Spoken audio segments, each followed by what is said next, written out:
آج دنیا بھر میں پناہ گزینوں کا عالمی دن منایا جا رہا ہے۔ 2020 کا تھیم جو کہ کرونا پینڈیمک اور ابھی حال ہی میں ہونے والے مختلف ملکوں میں مختلف قوموں نے جو اینٹی ریسزم پروٹیسٹ کیے ہیں اس سے دوبارہ یہ بات اجاگر ہوئی ہے ہم کتنا ان ایکول ان جسٹ دنیا میں رہ رہے ہیں۔ 2020 کا تھیم یونائٹڈ نیشن نے یہ رکھا ہے کہ جتنے بھی پناہ گزین ہیں وہ اپنی اپنی سوسائٹیز میں یہ رول پلے کریں اور وہاں پہ ایک جسٹ، ایک منصفانہ، ایک ایکول، ایک برابری کی سطح پر دنیا کو تشکیل دیا جائے از سر نو، جس میں تمام رنگ و نسل، عقیدہ رکھنے والے، مختلف عقیدہ رکھنے والے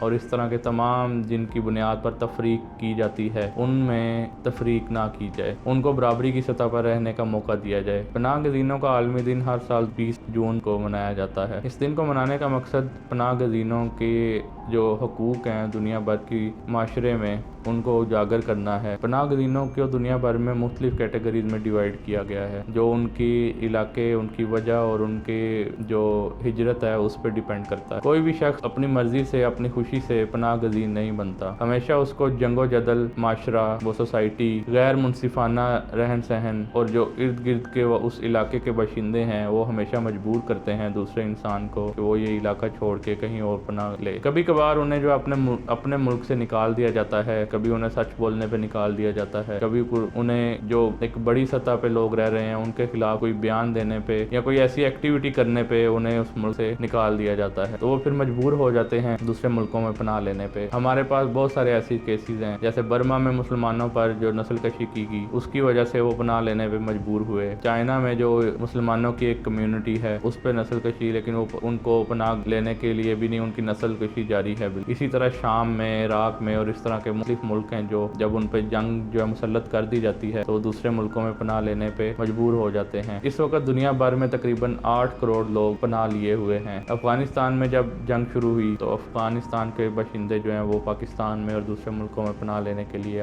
ہمیشہ سے اسی طرح ہوتا آتا ہے کہ کسی بھی ملک میں جب جنگ مسلط کی جاتی ہے تو اس علاقے کے جو سویلین لوگ ہیں وہ ہمیشہ پناہ لینے پہ مجبور ہو جاتے ہیں اور پھر دوسرے ملکوں کا رخ کرتے ہیں۔ کبھی کبھار ان کے لیے جو ہے وہ بارڈر اوپن کر دیے جاتے ہیں اور کبھی کبھار انہیں وہیں پہ مرنے کے لیے چھوڑ دیا جاتا ہے۔ پناہ گزینوں کی مختلف کیٹیگریز ہے، جیسے کہ میں نے بتایا 5 کیٹیگریز میں یونائٹڈ نیشن نے مہاجرین کو تقسیم کیا ہے، جن میں سب سے پہلے تو مہاجر خود آتے ہیں جو اپنی نیشنلٹی، اپنے مذہب یا کسی پولیٹیکل اوپینین یا کسی ایتھنیسٹی کی وجہ سے اپنا ملک، اپنا گھر بار سب کچھ چھوڑنے پہ مجبور ہو جاتے ہیں۔ ایک اندازے کے مطابق تقریباً 1 منٹ میں 20 افراد جو ہیں وہ اپنا سب کچھ، اپنا گھر بار، اپنا علاقہ، اپنا وطن چھوڑنے پر مجبور ہو جاتے ہیں، یا کسی ڈیزاسٹر، نیچرل ڈیزاسٹر کی وجہ سے یا مین میڈ ڈیزاسٹر کی وجہ سے۔ اس کے بعد جو ہے وہ آتے ہیں پناہ گزین، اسائلم سیکر۔ یہ وہ لوگ ہوتے ہیں جو کسی ملک میں جاتے ہیں، جب وہ ہجرت کرتے ہیں تو ان کو ابھی تک وہ اسٹیٹس دیا نہیں جاتا ریفیوجیز کا، تو پناہ گزین رہتے ہیں اور ان کو اسائلم کیمپس میں رکھا جاتا ہے جب تک انہیں ریفیوجی کا اسٹیٹس دے کے اس کنٹری میں یا اس ملک میں انہیں ایڈجسٹ کر نہیں لیا جاتا۔ اس کے بعد ایک کیٹیگری ہے داخلی طور پر بے گھر افراد جو ہیں، انٹرنلی ڈسپلیسڈ پرسن۔ ایسا پاکستان میں بھی دیکھنے میں ہے، جب افغانستان سے ملحقہ علاقے جو ہیں ہمارے سرحدی علاقے، وہاں پہ اب فوج نے آپریشن شروع کیا تو بہت سارے لوگ بے گھر ہوئے، ان کو پھر دوسرے علاقوں میں ایڈجسٹ کیا گیا، تو ایک کیٹیگری یہ آتی ہے انٹرنلی ڈسپلیسڈ پرسن کی۔ شام اور عراق کے جو لوگ ہیں وہ اسائلم سیکرز ہیں، وہ ریفیوجیز بن کے یورپ کی طرف انہوں نے رخ کیا اور وہاں پہ جا کے وہ سیٹل ہوئے۔ اس کے بعد کیٹیگری آتی ہے جو اسٹیٹ لیس پرسن ہوتے ہیں، بے وطن افراد، جن سے ان کی نیشنلٹی چھین لی جاتی ہے۔ جیسا کہ حال ہی میں انڈیا نے جو بل پاس کیا اس میں انہوں نے اپنے ملک میں کئی ڈیکیڈ سے، کئی دہائیوں سے رہنے والے لوگوں کی نیشنلٹی ہی ختم کر دی۔ ایسے لوگوں کو پھر اسٹیٹ لیس یا بے وطن افراد جو ہیں وہ کہا جاتا ہے، ان کی کوئی اسٹیٹ نہیں ہوتی، ان کو پھر دوسرے ملکوں میں پناہ لینی پڑتی ہے اور پھر وہاں پہ وہ ملک اور ان کی فارن پالیسی ایگزسٹنگ ملک کے ساتھ اگر تو وہ ان کے کنٹریکٹ ہیں یا ان کی کوئی ڈیلز ہوتی ہیں تو وہ پھر ان کی اپنی مرضی ہے کہ ان کو پناہ دیں یا نہ دیں۔ اس کے بعد ریٹرنیز ہوتے ہیں جو واپس آتے ہیں ایک بڑا عرصہ بے داخلی گزار کے، ایک بڑا عرصہ وہ اپنے ملک سے جن کو نکالا گیا ہوتا ہے یا ریفیوجیز بنے ہوتے ہیں دوسرے ملکوں میں، جب وہ واپس آتے ہیں تو ان کو بحال کرنے کا اور اور ان کو پوری طرح سے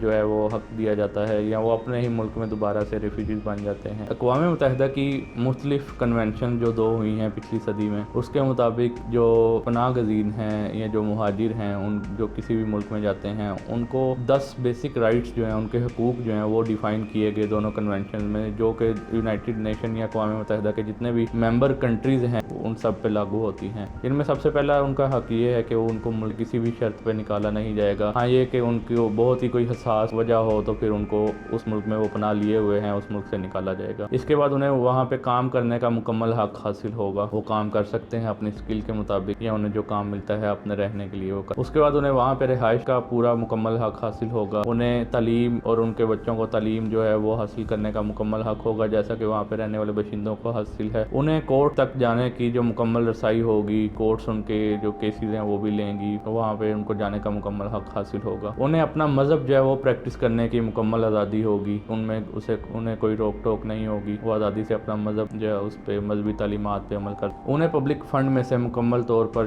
جس طرح آلریڈی جو باشندے وہاں پہ رہ رہے ہیں ان کی طرح انہیں پبلک فنڈ میں سے حصہ دیا جائے گا۔ ان پہ موومنٹ کی کوئی پابندی نہیں ہوگی، وہ جس ٹیریٹری میں گئے ہیں، جس ملک میں وہ پناہ لیے ہوئے ہیں اس ملک میں انہیں گھومنے پھرنے کی مکمل آزادی حاصل ہوگی۔ انہیں ان کی آئیڈینٹی اور ٹریول ڈاکومنٹ دیے جائیں گے جس کے بیس پہ وہ گھوم پھر سکیں۔ انہیں کسی بھی ایسی وجہ سے پنش نہیں کیا جا سکتا جو اس ملک کے باشندوں کو آلریڈی پتہ ہے اور انہیں انفارمیشن نہیں ہے اس چیز کی۔ اس کے علاوہ بہت ساری شکیں ایسی تھیں اس کنونشن کے اندر جو بل پاس ہوا اس میں کہ بہت سارے حقوق ایسے تھے جو انہیں دیے گئے۔ کوئی جو جتنا عرصہ زیادہ وہاں پہ رہے گا پناہ لے کے رکھے گا اس کے ریاست کے اوپر اس کی ذمہ داری بڑھتی جائے گی، جس کی وجہ سے اس کے حقوق میں جو ہے وہ اضافہ ہوتا جائے گا۔ عالمی دن منانے کی وجہ سب سے بڑی یہ ہوتی ہے کہ لوگوں کو ایجوکیٹ کیا جائے، پولیٹیکلی موبلائز کیا جائے اور ایک اویئرنیس دی جائے لوگوں کو کہ وہ یہ جو امپورٹنٹ کنسرنز ہیں دنیا بھر کے لوگوں کے لیے، ایک انسانیت کے لیے، اس کے بارے میں اویئر ہوں، اس کے بارے میں علم رکھیں